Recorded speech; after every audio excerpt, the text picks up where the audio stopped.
కౌశికి యువరాజ్ని ఇంటికి తీసుకుని వచ్చిన తర్వాత సుధాకర్తో బాబాయ్ సూరి చెప్పినట్టుగా చేయకపోతే యువరాజ్ని మళ్ళీ అరెస్ట్ చేస్తారు, ఏం చేద్దాం బాబాయ్ అని చెప్పి అంటూ ఉంటే, కంపెనీ కోసం కొడుకుని దూరం చేసుకోలేం కదమ్మా, సూరి చెప్పినట్టుగానే చేద్దామని చెప్పి అంటూ ఉంటాడు. ఇక దాంతో నిషిక, యువరాజ్, వైజయంతి వీళ్ళంతా కూడా షాక్ అవుతూ ఉంటారు.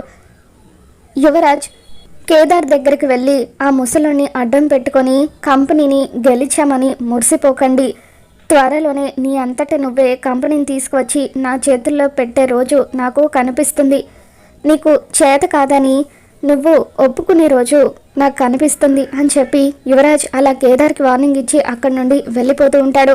ఇక ధాత్రి యువరాజ్ని పిలుస్తుంది.